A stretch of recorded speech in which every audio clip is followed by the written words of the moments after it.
Hello, everyone, and welcome to another episode with a new view brought to you by the Dynamic Gallery View, I think it is. And this is the Two World Podcast. I'm getting us started off, and I am Barney, and I'm joined with my two co-hosts, one of whom is wearing a nice light blue shirt to make us feel summer and sunshine and blue sky and the ocean, and he is.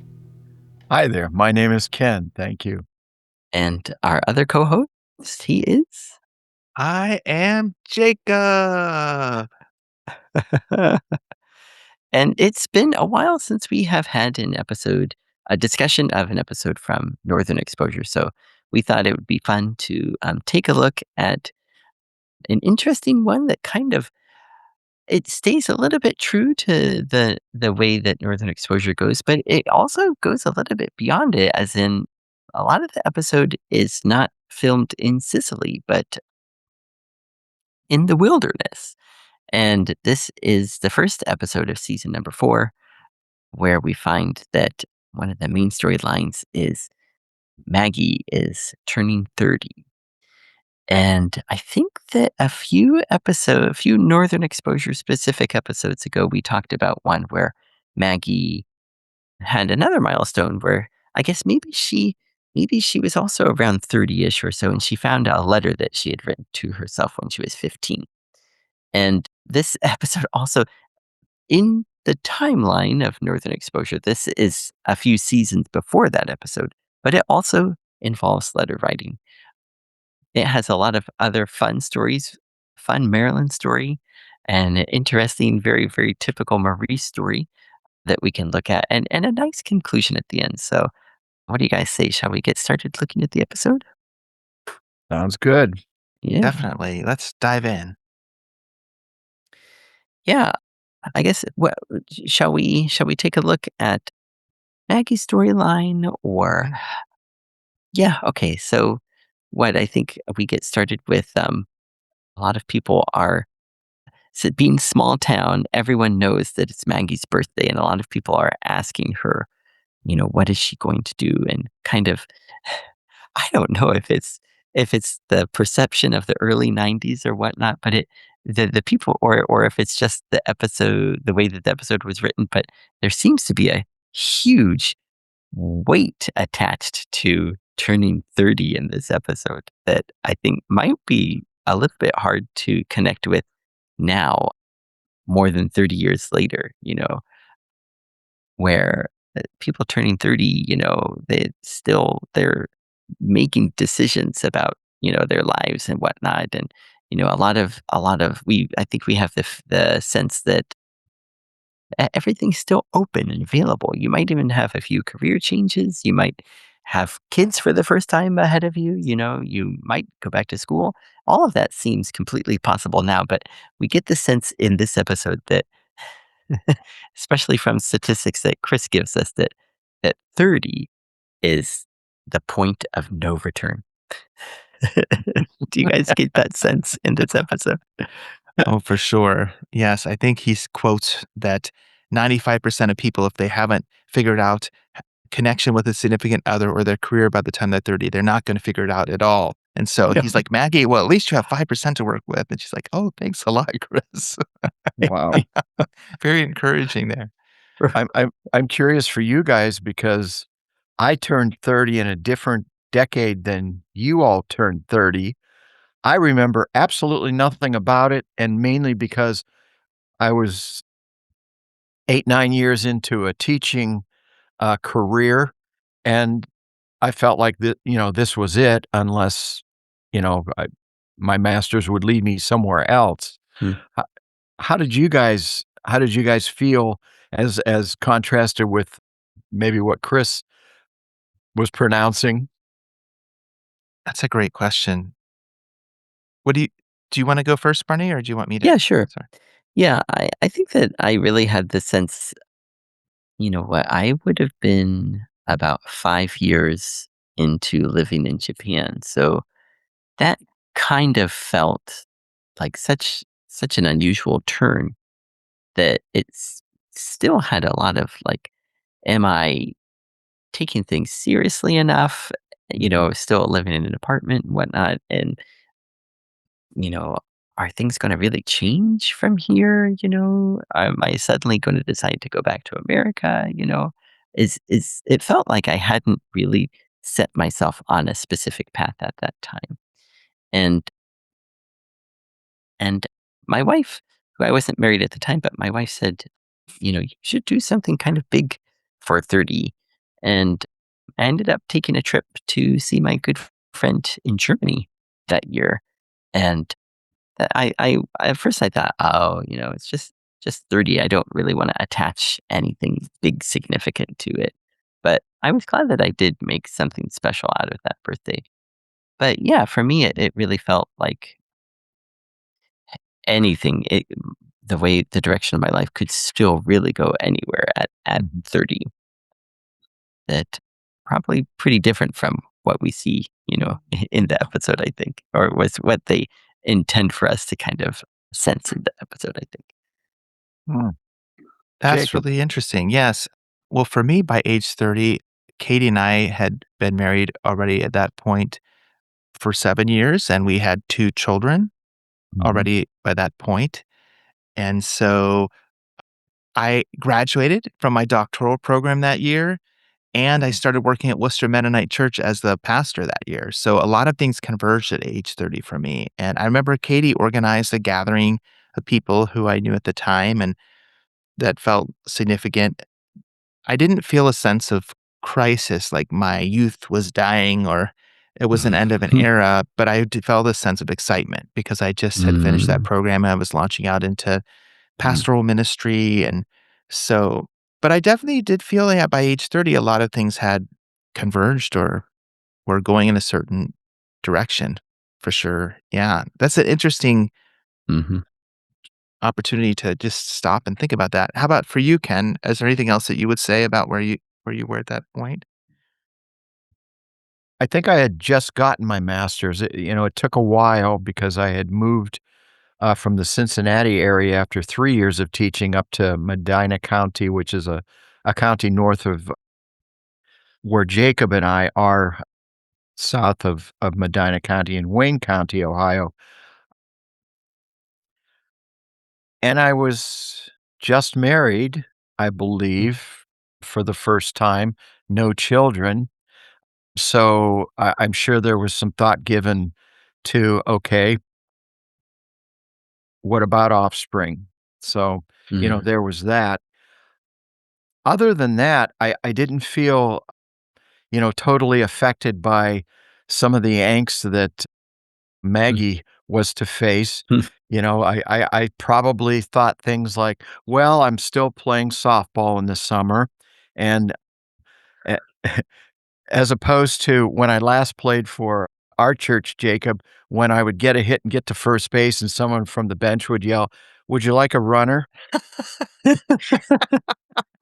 Well, there's a hint. Oh, man. I still felt like I could go from first to third at age 30 in a decent way. Right. So, the hints become clearer as time goes on, but it's fun to think back Mhm, and consider that time.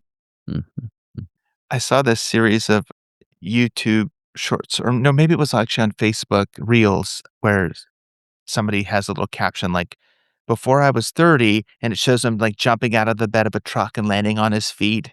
Oh, man. And then he says, then after 30, and it shows him jumping out of the truck, and the next minute he looks like clear and see-through, like he's a ghost, and he looks down and his body's laying there on the ground. He's like, "Shoot." That's good.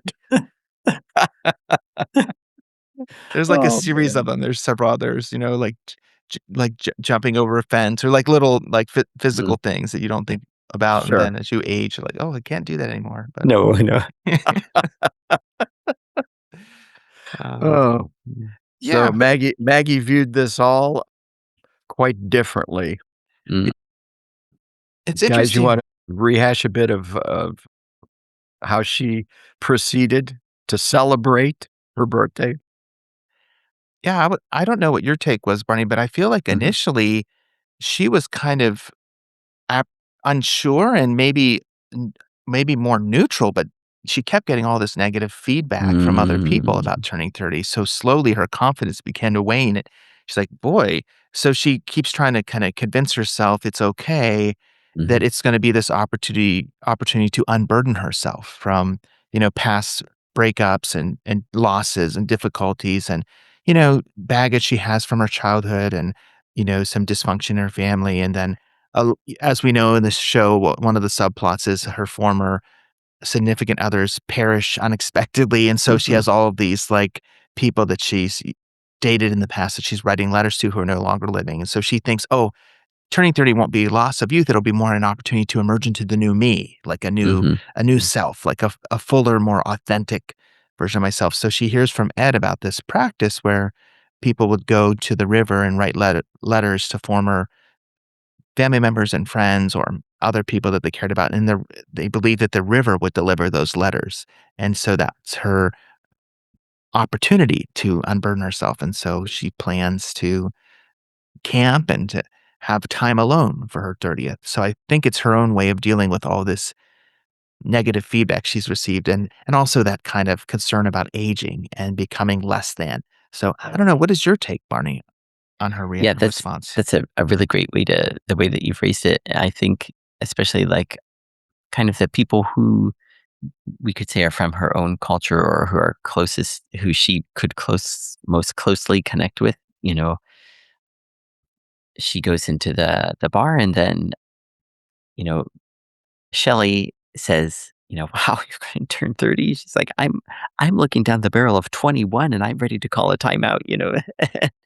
And she lists all these, things that Maggie could be afraid of, and then Holling kind of tries to make her feel better and say, "Oh, 30 is a slice of pie." And then Mhm. Shelley says, "That's just because you're going to turn to be, live to be 120." And he's like, "Oh, well, maybe that is true." And then, which kind of makes us think, oh, maybe even Holling is doubting about whether or not 30 is a big deal. Maybe it's a bigger deal than what he's thinking, leading on to. But finally, she approaches because we kind of see in the Soulmates episode where Maggie is not so excited about Christmas. And we kind of get the same sense that she's also not so excited about her birthday, but then she's getting so much pressure put upon her that she's thinking maybe she does need to get something out of this birthday. Maybe it's a bigger milestone than what she thought it was. But thankfully, she asks Ed for his advice and he tells her about this ceremony. And she really connects with it. And you kind of wonder, is she like putting on a brave face in a way? Is she like trying to save face? Is she trying to tell everyone around her that, you know, you guys are making 30 out to be something much bigger than what it really is? Look at me. I'm just going to, go write camp and write, letters to the river. Is she trying to convince herself or convince them? But yeah, I think she ends up at first it kind of feels like it's a lifeline to her, when we see her getting to the camp and she, she had this place picked out that she wants to camp at and someone is already there fishing and she, kind of innocently, I guess, lays out all of the reasons why she needs this camp place and he's like, "Okay, lady, you know, you have this place. You need this a lot more than I should," and he scrams. And then she kind of like maybe it's nature, maybe it's being alone, being away from everyone, but then she kind of finally gets settled into her situation and probably getting settled, feeling better about being 30 as she starts writing these letters. And I think that's kind of when we have a fade to black when probably it turned, we had a commercial break. And then once she starts writing these letters, then we something very northern exposure starts to take place. Mhm. I love your point about bringing up the episode of Soulmates where she has such a difficult time with Christmas. Barney, it reminded me of the episode where she dragged Joel back to Michigan with her, Yeah. and all that was swirling around her with, you know, her successful businessman brother Mm, she ends up isolating herself with grandma upstairs. She always had to find a place, it seemed, and mm, it's so evident in this episode to get by the water, which, will deliver those letters for her, mm, and perhaps, in the course of that time spent to to reassess like she always does to say, "Okay, what am I doing and what can I do?" mm, mhm. That's a great point. I'm sorry to just jump in 'cause when you think about it that way, then you think Maggie is having trouble fitting in anywhere because Yeah. when she's home, where she grew up, she really didn't fit in. And it just in this one episode today, she's also not really fitting in with Sicily. Even Ruth Ann is kind of trying to make her not feel so bad. When Maggie gets a letter from a friend back home, and the friend is married and has kids, Mhm. and Maggie just says, "Well, I have to wait for the divorces, to find, to have a chance." And Ruth Ann, who, was married for a long time and had kids and, is running her own businesses, try, trying to convey to Maggie, it's all going to be okay. Yes. Yeah.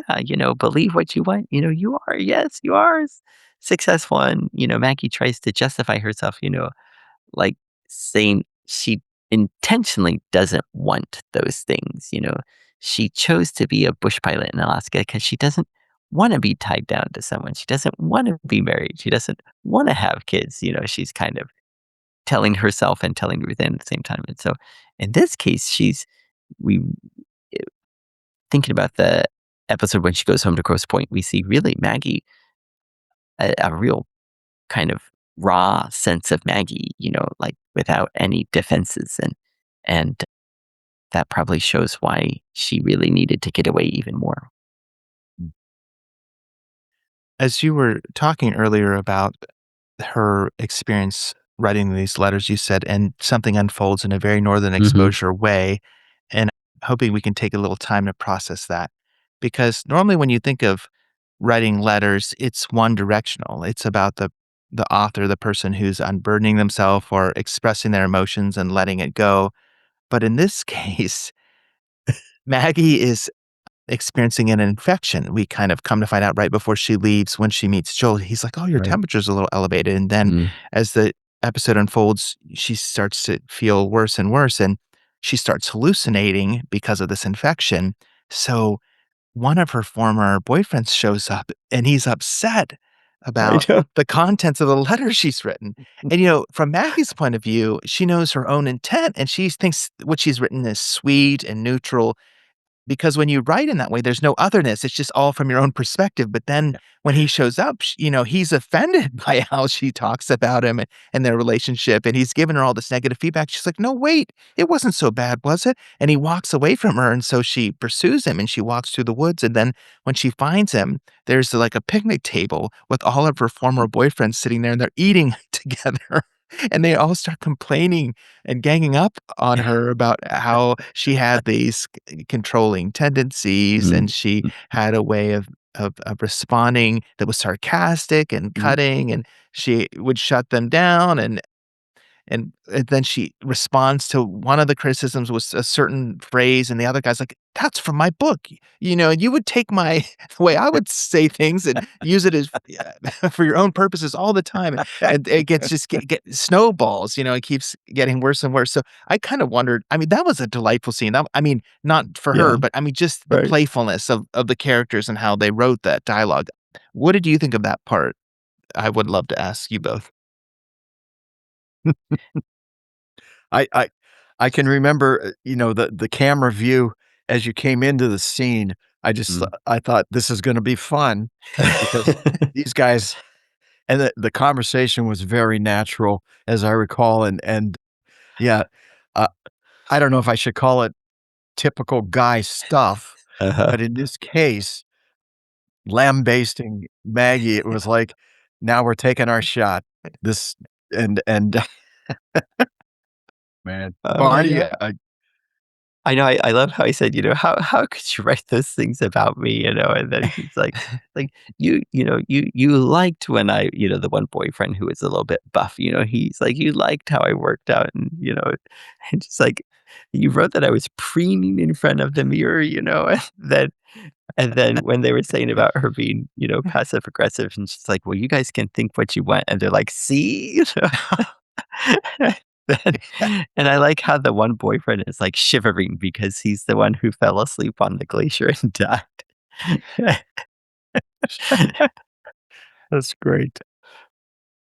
And it's interesting, Joel and Ed start looking for Maggie because Joel Mhm, sees test results that reveals she has this infection, and so Ed knows where he recommended that she go mhm, because he gave her a map, and so he's able to lead Joel to her, and when they find her, she's in this hallucinating state, and Joel enters into the hallucination somehow, and we don't quite know. I mean, we're guessing this is all from Maggie's perspective, but he starts mhm, interacting with the boyfriends and defending her. And he's like, I see this new potential for Maggie. She's going somewhere. She's changing. She's heading somewhere. And they're like, I don't know. That sounds suspicious. They're not convinced at first, but he keeps defending her. And then, she's like, oh, yeah, Fleischman, thanks. And then he has her lie down. And then you realize mhm. it switches to his perspective and he's trying to intervene medically. And he has an IV and he starts treating her and he and Ed are going to transport her then to a hospital. So it's a kind of this interesting transition from that, that conversation with the Mm, boyfriends then to Mhm. Joel and Ed intervening. yeah, it's so neat about that part because when he and Ed are on their way, then we get the sense that of everyone that Maggie had run into who was giving her negative feedback from in town, Joel is the only one who is also being a bit reflective because he sees himself. I think maybe he's turning 30 soon. She might be just a wee bit older than him, but basically same age. And then Yeah. he kind of says to Ed, well, what do you think? Maybe this kind of is a good idea. What she's doing.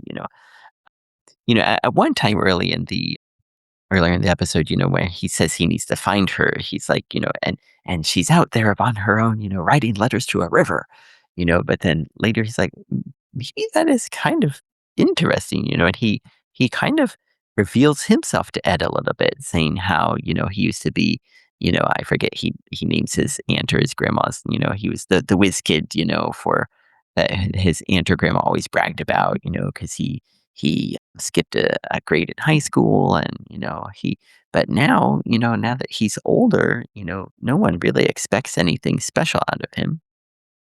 And, he's just supposed to be, a seasoned doctor who can do what he's supposed to do. They're not expecting anything great out of him. And he's wondering about that in his own context too. And then, Jacob, I love the point you made because it's so true in Northern Exposure. We're left to wonder because we think, surely Joel is interacting with these boyfriends, but then you think, wait a minute, why? How could he see them?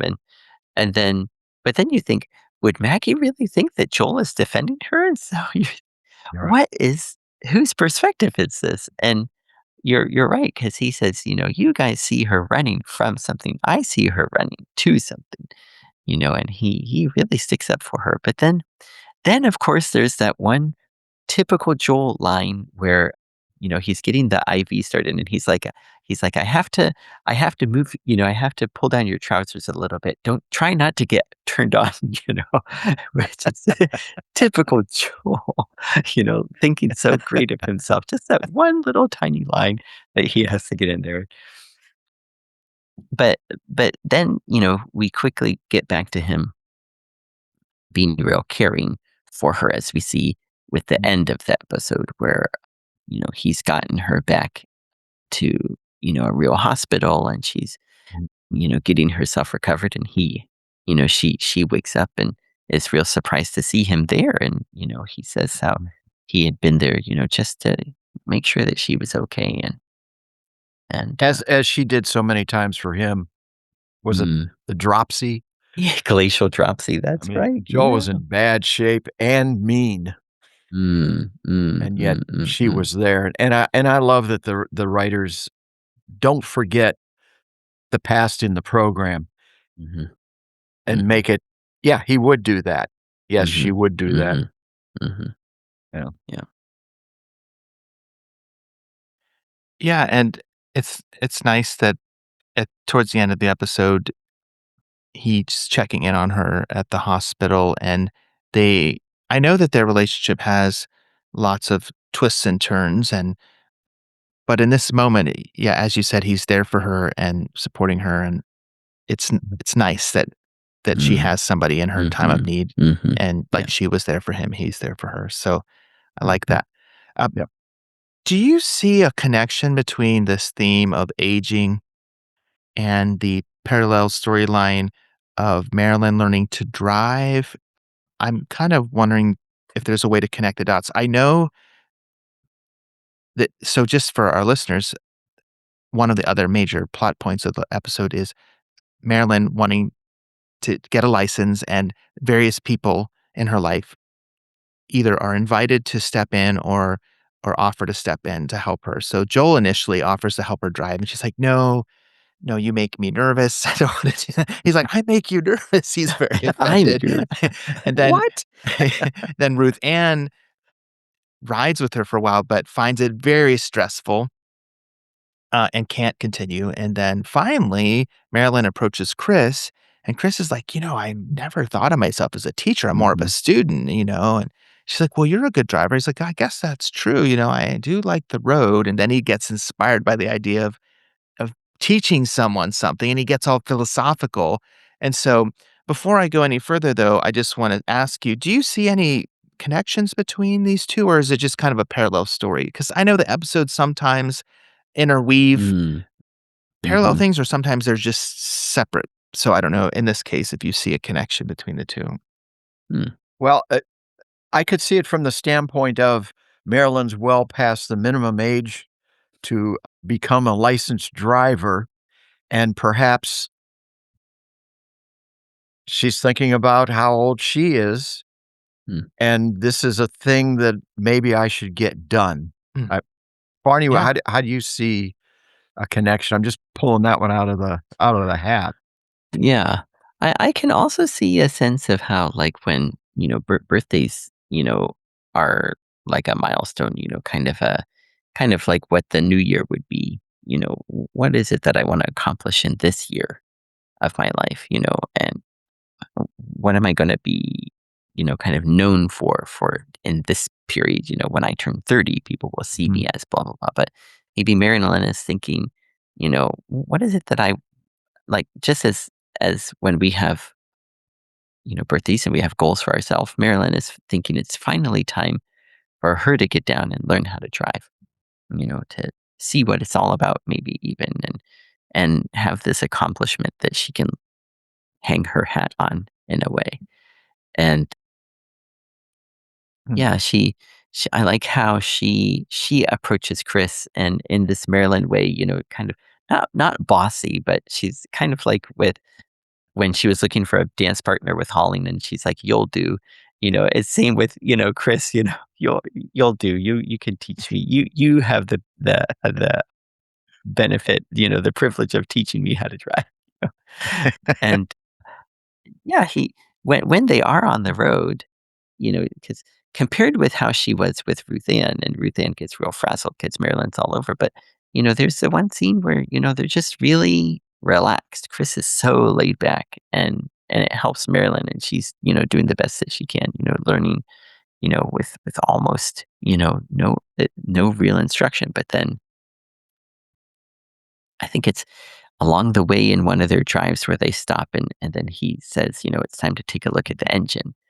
And he makes all of these connections with, you know, the engine of a car and life, and, he talks about Zen and the art of motorcycle maintenance, and, you know, n nothing related to learning how to drive, and barely something related to maintenance of your car that Marilyn doesn't really need to know at this point, Sure. and I wonder whose truck was it anyway that she was driving?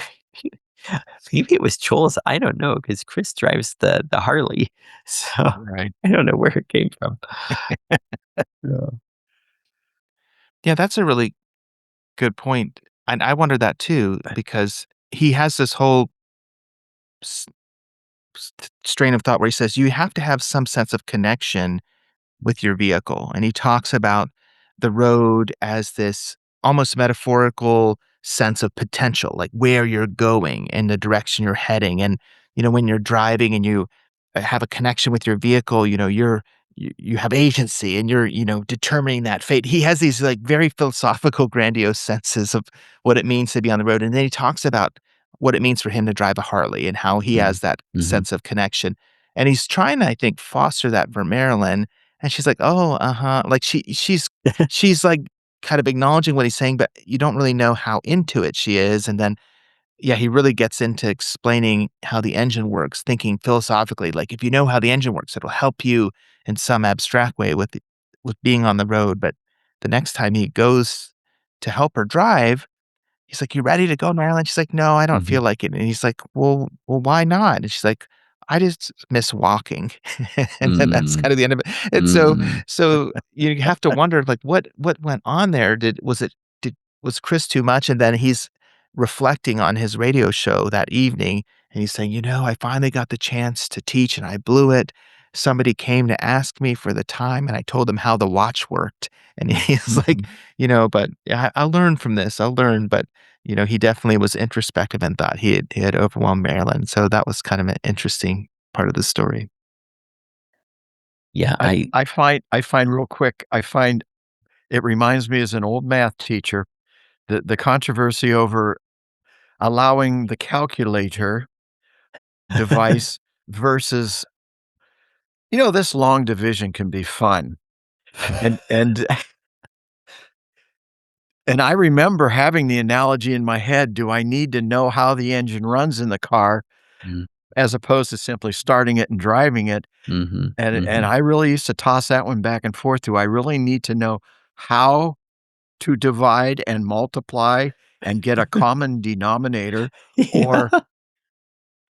shall I not take that sort of time when I have this TI 87? Ooh, that is fancy. I also thought with Marilyn, I wonder culture-wise if she reached a point in the Inuit culture where she said, Mm. "Do I really need to drive?" Mm. I realized Mm. she was sort of maybe sparing Chris's feelings by saying, I I missed walking." Mm. Barney, how do you Yeah, comment on all this? I feel like that is a great question. Like, did she along the way, did she kind of feel like she was losing part of herself? And and because well, we see Ed drive, but even in the very, very, very first episode, Ed drives Joel part of the way, but then he hops out of the car and just disappears into the woods. Uh, But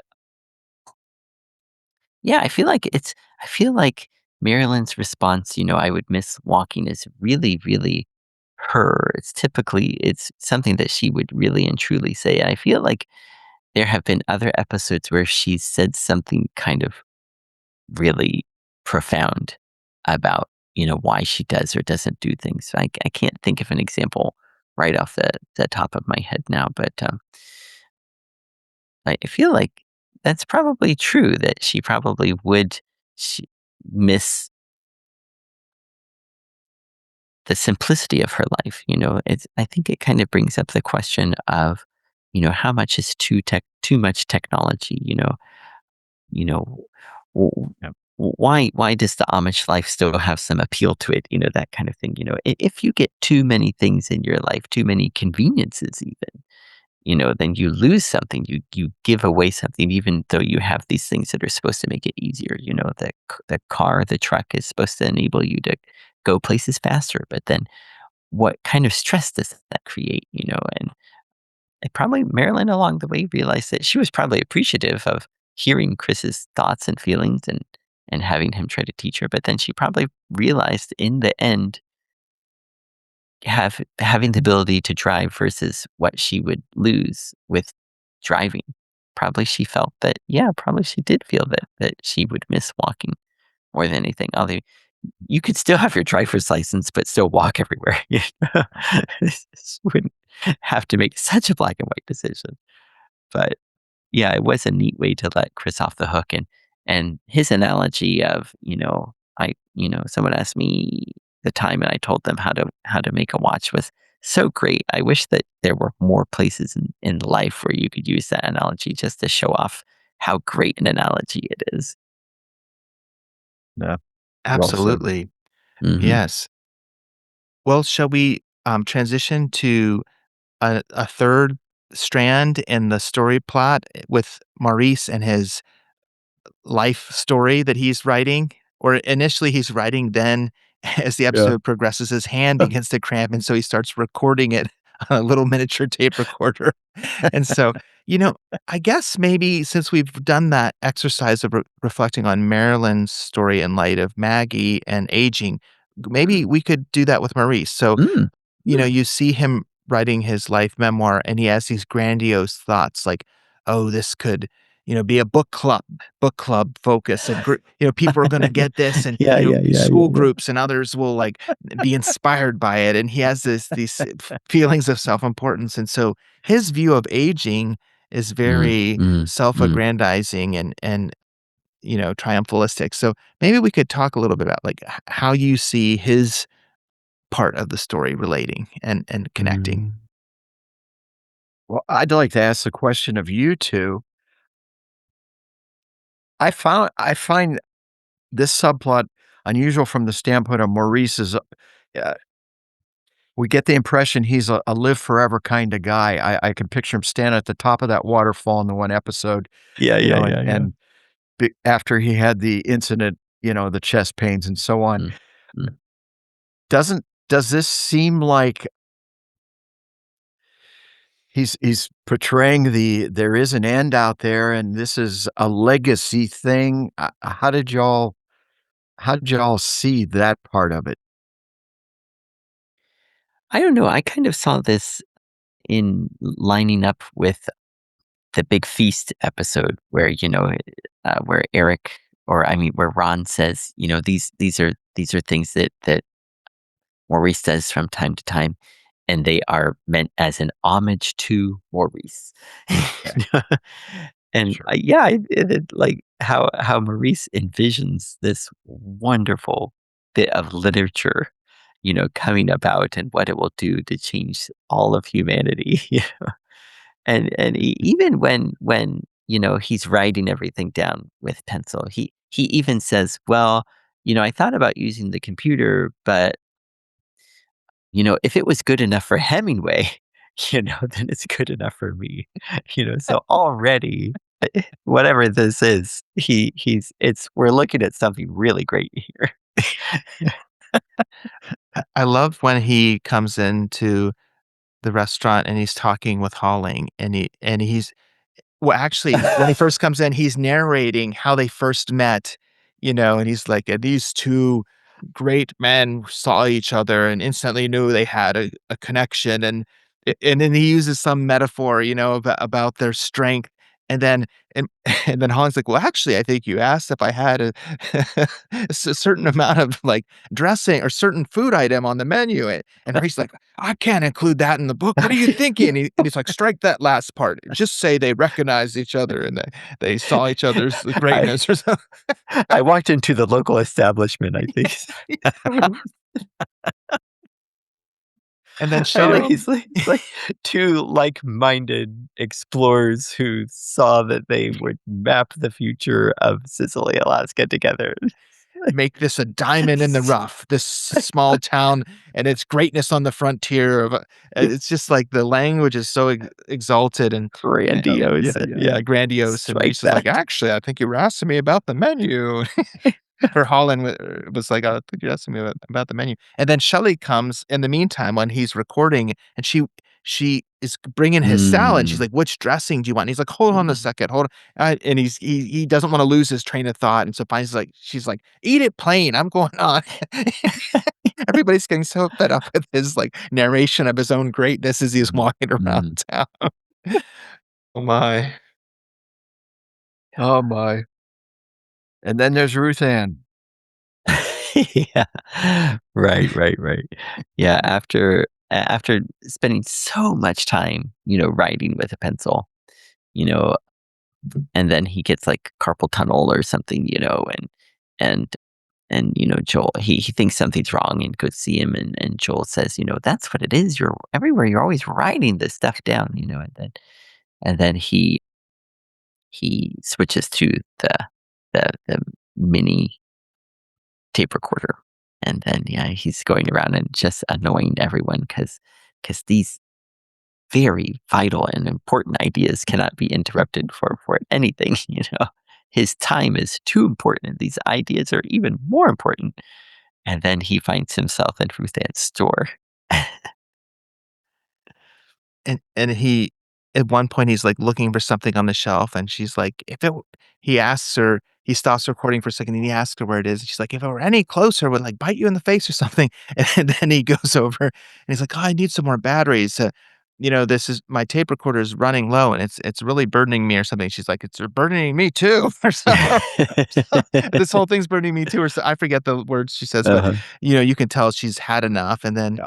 she's like, "Can I see that for a minute?" And he's like, "Oh, sure. It's amazing how they've been able to miniaturize these small devices." And he hands it to her, and she takes her hammer, and she's like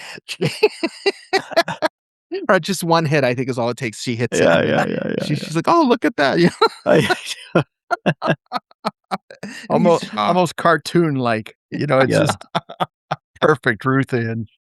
My, oh my. yeah. But he wasn't. I'm not sure why my video is a little out of focus here, but he wasn't outraged. You get the sense that maybe it kind of struck Maurice too. Maybe it kind of knocked something loose there and brought him back to reality. He didn't say, you just robbed the world of the next great novel, and what are you thinking, woman? But he just kind of leave it at that. Peace has been restored to everyone in Sicily. But you get the sense that Maurice will probably finish his book somehow one day. Maybe he will go back to the computer. Or he's But going to hire someone, you know, mhm, to tell the mhm, story. mhm, mhm. Yeah. Oh my. Yeah, but it's interesting. I think we kind of got away from Jacob's one question early on at the beginning of this part of the episode, but I do see the connection between, yeah, like looking. Another thing about birthdays is you reflect about what you have done up until now. And this is really is what Maurice is all about in this episode, reflecting on what he has done. Not as much as, I guess we could say Marilyn is looking forward to what she will do. Maurice is thinking of what he has done, and Maggie is thinking, where is she right now? Mhm. So it's interesting that we have these three stories, and they're all looking at time, and one way that we can really mark time is with a birthday, in different ways. And we see how, I guess maybe the episode's name is Northwest Passages, but it feels like it's a lot more about time more than, I guess, kind of like what journey and discovery would imply with a title like Northwest Passages. But it's always, as usual, the writers came up with a real neat way to have three different stories going on, but some connection that you can thread through each one of them. Mm. Mhm. Mhm. As you were just talking there, Barney, I think it's interesting to think of passages as in the phrase, in connection with time, like the passage of time. So there's the Mm, geographic sense of a passage or spatial, but then there is a temporal aspect, and that makes it even richer to me. As you're talking through the title, it's like, mm, yes, they're about the geography of the place. It's happening in the Northwest, and there are specific locations where the episode unfolds, but it is about larger life passages that they're going through. It's kind of interesting too. Thank you for making that connection, Barney, about Yeah, that's looking fabulous. back, looking forward, being mhm, present in the moment. Like, that's brilliant. I think you're right. I think the writers were really they often do that, though. They like mhm. multifaceted angles on the same topic, and that's part of the richness of the the show. So thank you for Mhm. articulating that. And Ed and Barney, you'll remember this better than I. I don't know if it's a prior episode or a future after we're into season 4. Ed really goes through one of those time passages as well when he's really wanting to give up his cinematography career. You know, the writers were very spot on with Yes. him at that point as well, yeah. Mm, It's so nice to be able to explore these episodes through the podcast because you've both been able to bring me along to understand the larger story arc of the show. And so it's neat to see where the characters are now in season 4 after so many yeah, twists and turns and how they're relating to each other at this point. So I'm actually hoping at some point we get to some of the final episodes. I know we've said before, like some of the earlier seasons are the strongest of the show, but it'll be interesting sometimes to see how some of the arcs conclude. If there are conclusions, I don't know if there are mhm, definitive conclusions for some of these, but yeah. Yeah, it would be good to get there, Jacob. Yeah. Yeah, it's always so helpful for me to, as many times as I've watched these episodes and, watched them while, sitting down to watch them or watching them while doing other things, it really is with being able to chat with you two, with Ken, who has seen these episodes a few times as I have and remembers a lot.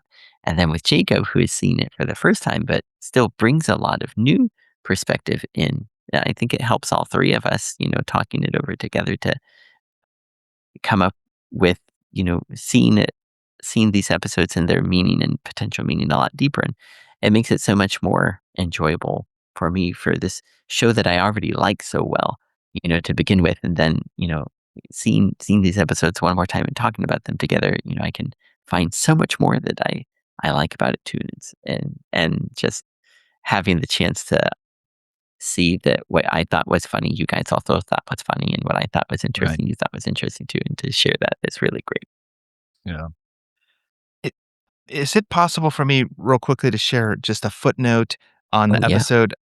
You know, as a graduate of Wheeling Central Catholic High Oh School, yes. which, Oh, Yes. yeah. Yes. Yes. was the high school that John Corbin went to, who's, one of our main character actors, Chris, Hmm.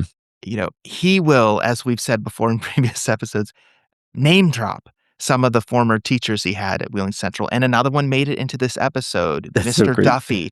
When he's lamenting on his radio show how he didn't do better teaching, he mentions a Mr. Duffy who had that, knocked him around a bit in the past, and kind of he learned a lot from that. Well, Mr. Duffy at Wheeling Central, when I was a student, handled all discipline in the high school. So when Chris talks about him knocking him around a bit, it's kind of like just another wink, at having had Mr. Duffy years before, Wheeling Central as, the disciplinarian. So I just thought that was a great nod. I had to So mention that as a cool. footnote. Yeah. He Yeah. was It's a a, really nice guy, by the way. oh He yeah. was good at his job, but he was very, Good. very nice. He Yeah. wouldn't knock anyone around No, for no. sure. Yeah. Yeah. But he could maintain the rules well. He was strict, but Oh he good. was also very friendly. So, Yeah. His job. Wow. yeah. Well, as we kinda draw to a close here, do either of you have any final thoughts as we depart from our analysis of this episode? Just, I think Jacob was saying before we got started that, as usual, great music that ends the Oh, episode. yeah. Mhm. Yeah. Definitely. Yeah, they've always given great thought to that. Yes. Hmm. Well, I am grateful, as always, to be part of sharing with these 2 gentlemen, Jacob and Barney. Thank you for your wonderful insights today as we analyzed the first episode in season 4 of a favorite program called Northern Exposure. I'm sure viewers, you can tell that we really do cherish these episodes, and it's such a great joy to go back in their sort of timeless form and come up with what we felt and what we were experiencing while we watched these programs. So we hope as time passes for you, you are always forward-looking, and you find purpose and vitality in your lives. And we thank you so much for watching this episode of the Two World Podcast, and we'll see you next time. Bye-bye.